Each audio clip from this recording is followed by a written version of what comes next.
નમસ્કાર મિત્રો, હું છું વર્ષા પ્રજાપતિ। છેલ્લા 2 વિડીયોમાં આપણે જોયું એમાં મેં વાતો કરી નિબંધ વિશે, નિબંધની વ્યાખ્યા, તેનો સંજ્ઞા વિચાર, તેના સ્વરૂપ વિશે, નિબંધના પ્રકાર વિશે વાત કરી, ઉદ્ભવ વિશે વાત કરી અને થોડાક તેના પ્રવાહમાં પણ ગયા, એટલે કે તેની વિકાસ રેખા વિશે પણ વાત થઈ। હાલમાં જાણીતા સર્જકોમાં, નિબંધકારોમાં પ્રવીણ દરજી, મણિલાલ હ પટેલ, ઘણા બધા સર્જકોના નામ લઈ શકાય છે। આ બધા સર્જકોએ જે નિબંધનું પોત પ્રગટ કર્યું, નિબંધને જે રીતે, જે ઢાંચામાં રચ્યો, એ જોતાં આપણી સામે તેમના જે નિબંધ આવે છે એ લલિત ગદ્ય પ્રકારના નિબંધો છે। લલિત નિબંધની જ્યારે આપણે વાત કરીએ છીએ ત્યારે લલિત શબ્દનો અર્થ બહુ જ સરસ, લાવણ્યમય, સુંદર, સૌંદર્યમય, ગમી જાય એવો, મોહક વગેરે આપણે કરી શકીએ છીએ। અને એટલે અન્ય નિબંધના પ્રકારોમાં જે ગદ્ય વિકસે છે એની તુલનાએ લલિત નિબંધકારનું જે ગદ્ય છે એ વિશિષ્ટ છે। અને સુરેશ જોશીની જે નિબંધની વ્યાખ્યા છે એમાં એક શબ્દ પ્રયોગ કર્યો છે, સર્જનાત્મક ગદ્ય, એ પ્રકારનું આપણને વધુ લાગે છે। તો આપણે ઘણા બધાની વ્યાખ્યા જોઈ, પશ્ચિમ સાહિત્યકારોની જોઈ, ગુજરાતીમાં પણ છેક નર્મદથી માંડીને નવલરામ, મણિલાલ નભુભાઈ દ્વિવેદી, કાકા સાહેબ કાલેલકર, નાનાલાલ અને આવા ઘણા બધા સાહિત્યકારોએ, સુરેશ જોશી છે કે વિશ્વનાથ ભટ્ટ છે કે એમણે જે રીતે વ્યાખ્યાયિત કરવાની કોશિશ કરી છે એ બધામાં આપણને મૂળતઃ એક જ વાત જોવા મળી છે કે નિબંધ એટલે, નિબંધકાર એટલે કે સર્જક પોતે અને બીજી તેની જે મનોસૃષ્ટિ છે તે, એટલે સર્જકનું વ્યક્તિત્વ અને એની જે અનુભૂતિઓ છે, એના જીવનના જે પ્રસંગો છે, ઘટનાઓ છે, એ આપણી સામે જે રીતે અભિવ્યક્ત કરે છે એ બેનો સુમેળ એટલે નિબંધ બને છે। એટલે અહીં ત્રીજું પરિબળ તરીકે ભાવકને જો દાખલ કરીએ, પ્રવેશ આપીએ, તો એ પરિચિત ગોષ્ઠી પણ બની જાય છે, બરાબર। તો નિબંધની આ એક અલાયદી ભૂમિકા છે। નવલકથામાં પાત્રો છે, જીવન છે, ઘટના પ્રસંગો છે, પણ એ પાત્રના ચિત્તમાં જે કંઈ રચાય છે એ સંવાદોમાં લેખક સર્જે છે। એટલે પાત્ર, સંવાદ, રસ, સંઘર્ષ, દેશકાળ, વાતાવરણ, આ બધું એ સર્જકનું પોતીકું એક અવલોકન હોઈ શકે છે। એમણે જીવેલી જિંદગી અથવા એ કોઈના જીવન પર આધારિત પણ આખી કથા રચી શકે છે નવલકથામાં। એટલે નવલકથાનો જે સર્જક છે કે ટૂંકી વાર્તાનો જે સર્જક છે એ મોટાભાગે બધું જ પોતાના જીવનમાં બનતી અનુભૂતિ કે ઘટના પ્રસંગોનું જ નિરૂપણ કરે એ જરૂરી નથી। એની સામે એક આખો લોક છે, આખો સમાજ છે, એક મનુષ્ય લોક છે અને તેનો ભાવલોક છે, એક પ્રદેશ છે, પ્રદેશના તળની જે ભાષા છે, એની સંસ્કૃતિ છે, એનું માનવ જીવન છે, એ બધાને લઈ આવે છે। પણ નિબંધ આ કરતાં થોડુંક જુદું સ્વરૂપ છે। મને તો નિબંધ એ કાવ્યની નજીકનું સ્વરૂપ લાગે છે, કારણ કે કવિ પણ કવિતામાં સર્વપ્રથમ તો આત્મલક્ષિતાને જ પ્રથમ મહત્ત્વ આપે છે। એટલે કે આત્મલક્ષી પ્રકારનું સાહિત્ય કવિતા વધારે લખે છે અને પછી ધીરે ધીરે એની કવિતામાં જે કંઈ પરિપક્વતા આવતી જાય છે એમ તે કવિતા મધ્યમમાંથી ઉત્તમોત્તમ સ્તર પણ પ્રાપ્ત કરે છે। હા, બિલકુલ એ જ રીતે નિબંધમાં પણ નિબંધકાર છે, નિબંધકારના ભીતરની સૃષ્ટિ છે, ભાવલોક છે, મનોવિશ્વ છે, જીવન છે અને ત્રીજી છે ભાષા। તો આમ બહુ સરળ રીતે સમજી શકાય એમ નિબંધને, કે નિબંધ એટલે જેમાં સર્જક પોતાની જાતને રજૂ કરે છે, એવી ભાષામાં રજૂ કરે છે જે વાચક કે ભાવક માટે તદ્દન જુદી વાત બને, હૃદયસ્પર્શી વાત બને, સહજ વાત બને અને જે પોતાના હૃદયમાં તેનો સ્વીકાર કરી શકે.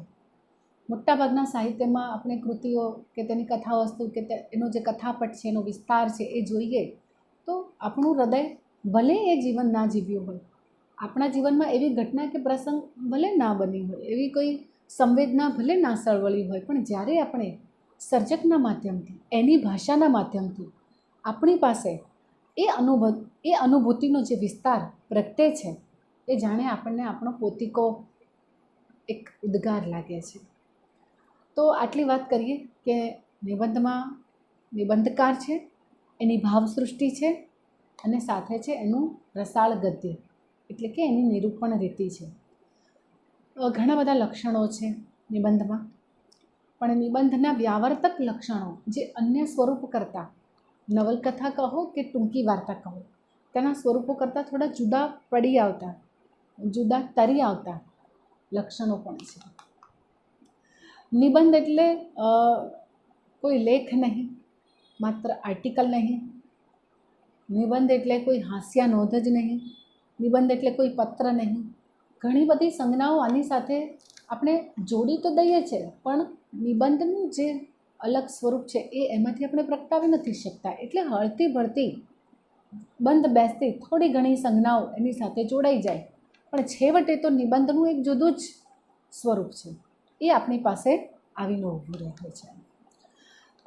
આત્મનેપદી કલા પ્રકાર તરીકે પણ નિબંધને તો ઓળખવામાં આવે છે. અને પ્રવીણ દરજી જેવા લલિત ગદ્યકાર, નિબંધકાર બહુ સરસ કહે છે કે નિબંધ એટલે 0 hours ડાયલોગ.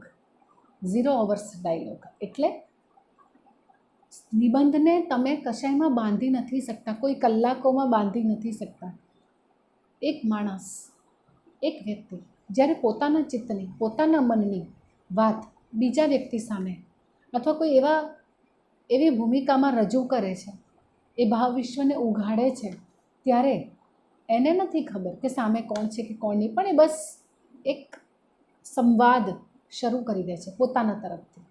અને એ રજૂ કરતાં કરતાં એ પોતે પણ પોતાની નિરૂપણ રીતિમાં, પોતાના ગદ્યમાં, પોતાની ભાષામાં એવો ખોવાઈ જાય છે કે ના તો એનો કોઈ સમયનો બાધ છે, કોઈ ખંડમાં એ વિભાજિત કરી શકે છે. બસ એમ કહેવાય ને કે નદીનું વહેણ કેવું હોય, ઝરણાનો ધોધ કેવો હોય, પાણીનો જે ખળખળ વહેણ બસ વહેતું જાય, વહેતું જાય, વહેતું જાય, વરસાદની જે ધારા હોય એક સરખી, એમ સર્જકના ચિત્તમાંથી એ ભાષા સહજ, એ ભાવ વિશ્વ ઉઘડતું જાય છે, ઉઘડતું જાય છે, ઉઘડતું જાય છે. અને માટે કદાચ આ બહુ જ એમ કહેવાય કે બહુ સરસ સંજ્ઞા, બહુ સરસ વાત, 0 hours ડાયલોગ એવું પ્રવીણ દરજીએ કીધું છે. એ તો મને બહુ જ ઉચિત લાગે છે. કવિતામાં પણ કંઈક આવું જ છે. આમ જોઈએ તો આપણે એને કોઈ ટાઈમમાં બાંધી નથી શકતા, સમયમાં બાંધી નથી શકતા, સાહિત્ય માત્રને નથી બાંધી શકતા. અને એટલા માટે કેટલીક કૃતિઓ આજે આપણી પાસે શાશ્વત છે. આજે આપણી પાસે એ કૃતિઓ શાશ્વત છે. આજે પન્નાલાલ નથી, ઉમાશંકર નથી, દલપતરામ પણ નથી, પણ એમનું સાહિત્ય આજે છે, કેમ કે એ એવું સાહિત્ય રચીને ગયા છે જે કાયમ રહેવાનું. આ નહીં, આવતી પેઢી, એની પછીની પણ કેટલી પેઢીના વિદ્યાર્થીઓ આ સાહિત્યને ભણવાના. કેમ? કારણ કે સર્જકે એમાં એવું કંઈક વિશેષ જે 0 hours પરોવાઈ ગયું છે, એવું કંઈક મૂકી દીધું છે.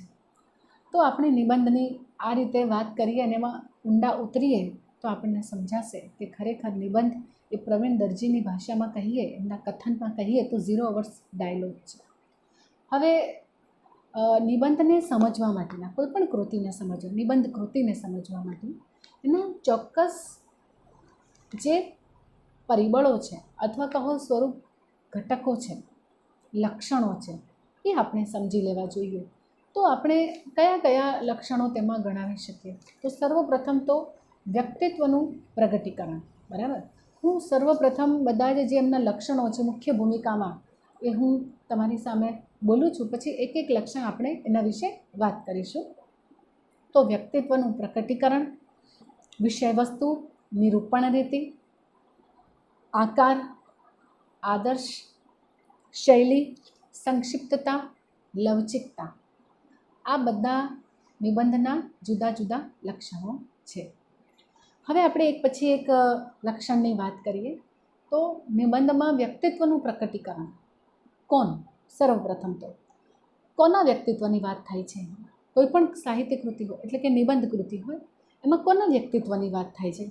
તો એમાં નિબંધકારના વ્યક્તિત્વની વાત થાય છે, જે તે સર્જકની વાત થાય છે. જે સર્જક, જે રાઇટર છે, મુખ્યત્વે કૃતિનો જે રચનાકાર છે એની વાત થાય છે. એટલે ધારો કે નિરાવૃત્ત આપણા સિલેબસમાં છે, એસવાયમાં નિરાવૃત્ત નિબંધ કૃતિની વાત કરીએ તો એમાં પ્રવીણ દરજી એ પોતે અહીં સર્જક છે, કથા રચનાકાર છે, વાત કહેનાર છે, વાત માંડનાર છે. એટલે પોતાના વ્યક્તિત્વની વાત થઈ, સર્જકના વ્યક્તિત્વની વાત થઈ, પ્રવીણ દરજીના વ્યક્તિત્વની વાત થઈ. અને એ વ્યક્તિત્વ આપણી સામે કેવી રીતે આવશે? તો દરેક નિબંધમાંથી જેમ જેમ આપણે એના ગદ્યમાંથી પસાર થતા જઈશું એમ એમ તેનું જુદું જુદું વ્યક્તિત્વ આપણી સામે પ્રગટતું જશે. બહુ જ અઘરું છે કોઈ માણસને સમજવું. એવું કહીએ છીએ ને કે જીવનના કેટલાય વર્ષો સાથે આપણે રહ્યા હોઈએ, વીત્યા હોઈએ, છતાં પણ આપણે આપણી નજીકના માણસોને, વ્યક્તિઓને નથી ઓળખી શકતા. પણ એવું પણ કહેવાય છે કે કોઈ પણ મનુષ્યને જો ઓળખવું હોય તો એની ભાષા એ એનું માધ્યમ છે. ભાવ એ ભાષાથી પ્રગટ થાય છે. પછી એની આગળ તો આપણે જાણીએ છીએ કે અભિનય પણ છે. નાટકમાં તો 2 માધ્યમ છે, બરાબર, ભાષા અને અભિનય. એ વાત જુદી છે, પણ અહીં તો આપણી પાસે ભાષા જ છે અને ભાષાના માધ્યમથી જ આપણે નિબંધકારને ઓળખવાનો છે. તો વ્યક્તિત્વની વાત જ્યારે કરીએ ત્યારે નિબંધ કોણ રચી શકે? કેવા વ્યક્તિત્વનો વ્યક્તિ આ નિબંધ લખી શકે છે? અર્થાત નિબંધકાર પોતાના કયા ગુણો લઈને આવે છે, વિશેષ બનીને પ્રગટે છે નિબંધ કૃતિમાં?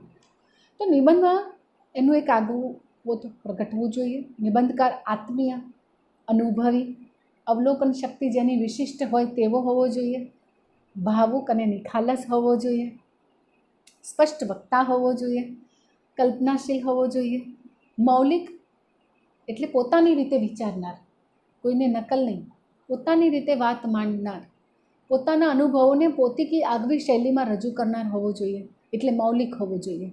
સંવેદનશીલ તો હોવો જ જોઈએ, વાચાળ અને સાથે ગંભીર પણ. કઈ વાત પર ગંભીરતા રાખવી અને કઈ વાત પર રમતિયાળપણું દર્શાવવું એ સર્જકને ખબર હોવી જોઈએ. સત્યનિષ્ઠ અને સંવાદપ્રિય હોવો જોઈએ. આ બધા વ્યક્તિત્વના ગુણોથી ભાષાનું પોત રસાળ બને છે. દરેક નિબંધકારને પોતાની જાતને પ્રગટ કરવાનો અધિકાર છે. કેટલાક સર્જકો હોય છે કે જેમને પોતાના નિબંધમાં પોતાની જ વાતને પ્રાધાન્ય આપવાનું ગમતું હોય છે. પોતે કેટલા વિશિષ્ટ છે, પોતે જીવનમાં શું પ્રાપ્ત કર્યું છે, પોતે કેટલા મહાન છે, એ બધી વાતો એ લખતા જાય છે. પણ એ ધ્યાન રાખવાનું છે કે એ બાબતોને જ્યારે ભાષામાં ઢાળે છે ત્યારે એવું ન થવું જોઈએ કે અહીં લેખક માત્ર પોતાના જ ગુણોને અહીં વિસ્તાર કરી બેસે, આત્મશ્લાઘામાં રાચી બેસે. તો એની એક અસર કેવી પડશે ભાવક્યવાચક પર? એને લાગશે કે સર્જક તો પોતાના ગુણોની જ વાત કરે છે, એ કંઈક વિશેષ પણ આપી શકે છે પોતાના જીવનમાંથી, પોતાના જીવનમાં બનતી ઘટનાઓ વિશે આપણને એમાં વિહાર કરાવી શકે છે. એ જો ચૂકી જાય તો એ નિબંધકારની એક મર્યાદા કહેવાય, એની નબળાઈ કહેવાય. એ અહીંયા ખાસ ધ્યાન રાખવાની હોય છે. તો આત્મશ્લાઘા નહીં, બરાબર, પોતાના હુંને તો વિસ્તારવાનું જ છે, પણ એવી રીતે કે હું એવી રીતે પ્રગટે કે પ્રથમ તો એ જે હેતુથી આ નિબંધ રચી રહ્યો છે એ બાબતો તેની સામે આવે, એ બરાબર તે ભાષામાં ઢાળી શકે. શબ્દે શબ્દે એ પોતાના હુંનો વિસ્તાર કરે છે. નિબંધમાં માત્ર સર્જકનો હું જ ન પડઘાવવો જોઈએ, પોતાના વિચાર, ભાવ, લાગણીને ખુલ્લા મને પ્રગટ પણ કરવા જોઈએ. સર્જકની અનુભૂતિ પણ તેના વ્યક્તિત્વનું આગવું પાસું હોવાથી એના બળે જ સર્જક ભાવકને પોતાના રસ વિશ્વમાં લઈ જઈ શકે છે. એટલે ટૂંકમાં આપણે વ્યક્તિત્વની જ્યારે વાત કરીએ તો કોઈ પ્રેમાળ માણસ હોય જેનામાં પ્રેમ ખૂટીને ખૂબ ભર્યો હોય, જેની પાસે સૌંદર્યની એક આગવી દૃષ્ટિ હોય, જેની પાસે બીજા મનુષ્યને પ્રેમ કરી શકવાની ક્ષમતા હોય, એને સમજવાની એક તાલાવેલી હોય, જે દરેક પરિસ્થિતિ, દરેક ઘટના દરેક સંવેદના એને એના મહત્ત્વને સમજતો હોય અને એટલું મહત્ત્વ એને આપીને અને પછી બીજાને દર્શાવી શકતો હોય, આવો જો વ્યક્તિ હોય તો તેના જીવનની તો શું વાત કરવી, તેના જીવનની તો પ્રત્યેક ઘટના એક નિબંધ બનશે. ફરીથી કહું છું કે જેનું હૃદય આવા પ્રેમથી ભર્યું હોય, જેના હૃદયમાં જાત જાતના અનુભવો હોય, કલ્પનાઓ હોય, વ્યક્ત કરવાની એક ઉત્કંઠતા હોય, આ બધું એ કરી શકે છે, એની ભાષામાં એ ઢાળી શકે છે. બીજું કે નિબંધકાર પાસે પોતાની આગવી સ્મૃતિ પણ હોય. હવે હું હોઉં કે તમે હો, તમને એમ કે શૈશવના સ્મરણો વિશે નિબંધ લખવો છે, તો આપણે શું કરીશું? સર્વપ્રથમ તો એ શૈશવના સ્મરણના નિબંધ વિશે આપણે આપણી સ્મૃતિમાં ડૂબીશું, અતીતમાં જઈશું અને એમાંથી કેટલીક ઘટનાઓ, પ્રસંગો, પછી ભલે તે વિષાદમય હોય, તે સુખદ હોય, એને ગાળી ચાળી વીણી સરસ રીતે ભાષામાં ઢાળવાની કોશિશ કરીશું. તો અહીં એક માનસિક કસરત સર્જાય છે સર્જક સાથે. એ જ્યારે ભાષામાં વ્યક્તિત્વનું પ્રકટીકરણ કરે છે, પોતાના વ્યક્તિત્વને રચે છે, ત્યારે અહીં એની પાસે એક ભાવલોક છે અને એ ભાવલોક રજૂ કરતાં કરતાં એ પોતે પણ ખોવાઈ જાય છે એ જીવનમાં. બરાબર? તો આ એક એવી વાત છે ને કે હું પોતે મારા વિશે વાત કરવા બેસું તો ખોવાઈ જાઉં, તમે તમારા વિશે વાત કરવા બેસો તો પણ ખોવાઈ જાઓ. બરાબર ને? તો આ વાતને ધ્યાનમાં રાખીએ તો ધીરે ધીરે સર્જકનું એક આગવું વ્યક્તિત્વ ઉઘડતું જશે. ધીમે ધીમે એના ગદ્યમાંથી તેની એક છટા સર્જકની એમાંથી બહાર આવશે. તો ઘણા બધા મુદ્દાને આમાં લઈ શકીએ આપણે, માત્ર આ એક જ મુદ્દામાં આત્મીયતા છે, સંવાદ પ્રિયતા છે, પછી ગોષ્ઠિકા એટલે વાતોડીઓ સર્જક હશે તો એના જીવનમાં બનતી દરેક ઘટના એ જાણે ભાવકને કાનમાં જઈને કહેતો હોય એ અદાથી એ રજૂ કરશે. તો આ છે વ્યક્તિત્વનું પ્રગટીકરણ, જે સર્વ રીતે નિબંધમાં મુખ્ય રહેવાનું જ. જનાંતિકે જેવા નિબંધ સંગ્રહની વાત કરીએ ને તો એમાં તો દરેક વાતે, દરેક ગદ્યમાં આપણને સુરેશ જોશી દેખાશે. એનું એવું આગવું ગદ્ય છે. પ્રવીણ દરજીના આ નિબંધ કૃતિમાં પણ આપણને જોવા મળે છે, નિરાવૃતમાં પણ. મને તો આ નિબંધ કૃતિ ગદ્ય કૃતિ કરતાં પદ્ય કૃતિ વધારે લાગી છે. કવિતા એ નિબંધ આપણે એવું પણ કહી શકીએ, એટલે કે જેનો અવાજ, જે ગદ્યનો અવાજ કાવ્યાત્મક સુર પ્રગટ કરે છે. આ ત્યારે જ શક્ય બને છે જ્યારે સર્જક પોતે ભીતરથી આટલો બધો પ્રેમાળ, સૌંદર્યમય હોય, તો જ આ બની શકે છે. બીજો મુદ્દો આપણે લઈએ કે વિષય વસ્તુ. આ બહુ જ સરળ મુદ્દો છે. વિષય વસ્તુની આપણે વાત કરીએ ત્યારે કયા વિષય વસ્તુની આપણે વાત કરીએ? નિબંધકાર નિબંધમાં શેની વાત કરીએ? ધારો કે એ શૈશવના સ્મરણો એવું શીર્ષક આપે તો શૈશવ એ એનું વિષય વસ્તુ બનશે, બાળપણની યાદો, એની ઘટના, પ્રસંગ વગેરે. ધારો કે એ રેખાચિત્ર પ્રકારનો નિબંધ આપશે, બરાબર, ચરિત્રાત્મક નિબંધ આપશે, તો એમાં શું થશે? એ કયા વ્યક્તિ વિશે વાત કરી રહ્યો છે, પોતાના જીવનની કઈ અંગત વ્યક્તિ વિશે વાત કર્યું છે, એના ગુણદોષમાં જશે, એના વ્યક્તિત્વમાં જશે, એ એનું વિષય વસ્તુ બનશે. કોઈ પ્રવાસ નિબંધકાર હશે તો જે તે સ્થળ વિશે, એના માનવ જીવન વિશે, એની સંસ્કૃતિ વિશે, એના સૌંદર્યમય જીવન વિશે વાત કરશે. એટલે અહીં એમાંથી એક પ્રકાર પણ ઊભો થશે. બરાબર? જેમ કે રેખાચિત્ર પ્રકાર, પ્રવાસ નિબંધ. હાસ્યરસનો નિબંધકાર હશે તો તે હાસ્યરસને વધારે મહત્ત્વ આપીને હાસ્ય પ્રધાન ઘટનાઓ અને પ્રસંગોને વિકસાવશે નિબંધમાં. તો વિષય વસ્તુમાં તો લેખક પોતે જ છે, લેખકનું જીવન છે, એના જાત અનુભવો છે, એની અનુભૂતિ છે, એનો વિસ્તાર છે. કેટલાક નિબંધકારો ધારો કે પ્રાણી કે પશુ પંખી વતન પ્રેમ ઉપર લખે તો બસ એ વતન એ એનો વિષય બની જાય અને એમાં જે રચ્યો પચ્યો એના ભાવલોકમાં એની જે મનોદશા છે એ એમાં અવતરતી દેખાય, દરેક શબ્દમાં દેખાય. તો વિષય વસ્તુ અહીં, વિષય વસ્તુ કરતાં પહેલાં અહીંયા વ્યક્તિત્વનું પ્રકટીકરણ જે છે, મુદ્દો સર્જક પોતે હું, એ અહીં વધારે મહત્ત્વનું છે. કારણ કે એ આનું આખું જે જીવન છે, સર્જકનું આખું જીવન છે, એ જ નિબંધના ગદ્યનું એક વિષય વસ્તુ તરીકે પ્રગટતું હોય છે. બીજો એક મુદ્દો લઈએ, એના પછીનું લક્ષણ કે આદર્શ. આદર્શની વાત કરીએ કે નિબંધમાં આદર્શ શું હોય? આપણે જાણીએ છીએ કે સાહિત્ય માત્ર એક ચોક્કસ આદર્શમાં લખાય છે, બરાબર? ચોક્કસ આદર્શમાં લખાય છે એટલે પ્રથમ તો મનોરંજન તો છે જ, આનંદ માટે તો કોઈ પણ સાહિત્યકાર સર્જન કરતો જ હોય છે, પણ આપણે જાણીએ છીએ કે આ સાહિત્ય સમાજમાં જાય છે, સમાજ સુધી પહોંચે છે, દરેક માનવ જીવન સુધી પહોંચે છે, ભાવક વાચક સુધી પહોંચે છે, અને આ રીતે સાહિત્ય બીજા પાસે પહોંચે છે ત્યારે એનો એક ચોક્કસ હેતુ હોય, આદર્શ હોય. જો એવા કોઈ આદર્શ કે હેતુ વિનાનું સાહિત્ય હોય તો તેનું સમયમાં કોઈ મૂલ્ય રહેતું નથી, એટલે એ પછી કાળમાં ક્યાંય વિખરાઈ જાય છે એવી કૃતિઓ.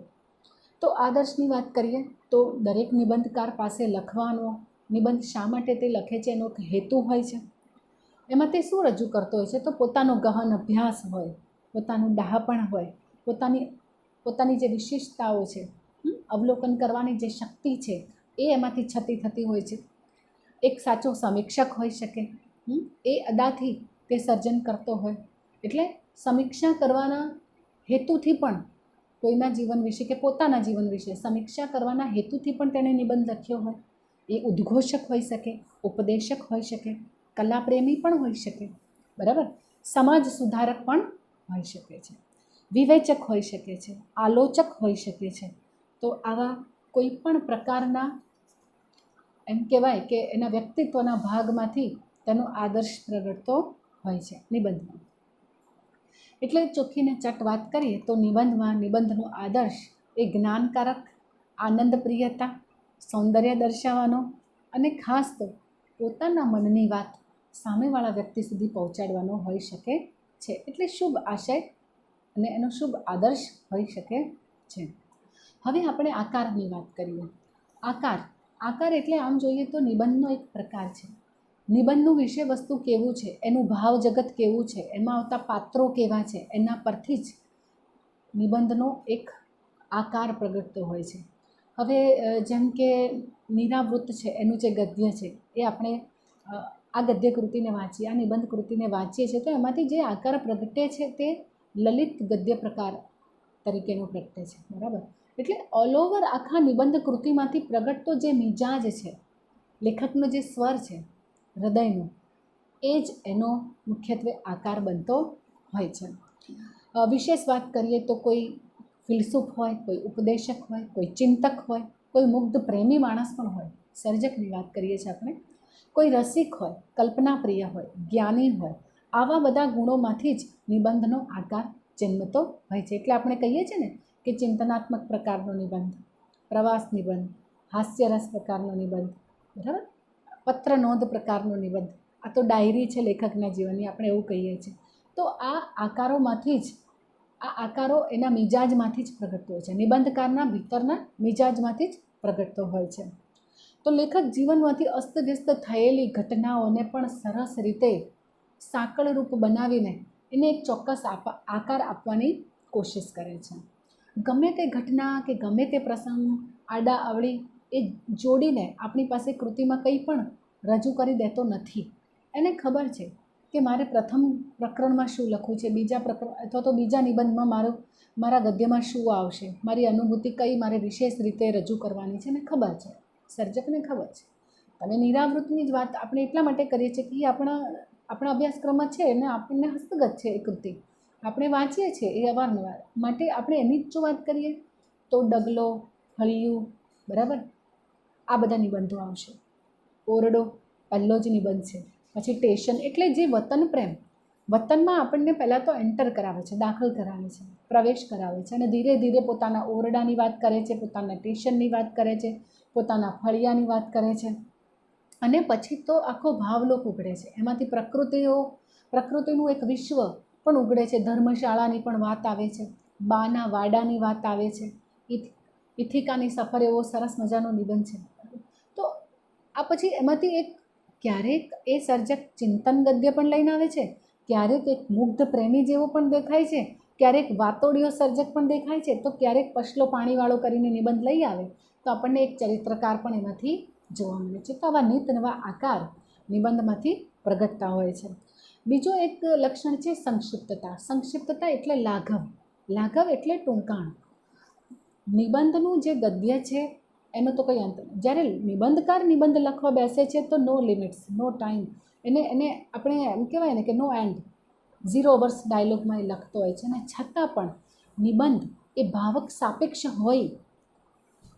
ક્યારેક ને ક્યારેક તો કોઈક ભાવક એને વાંચશે, સાંભળશે, એવું થશે.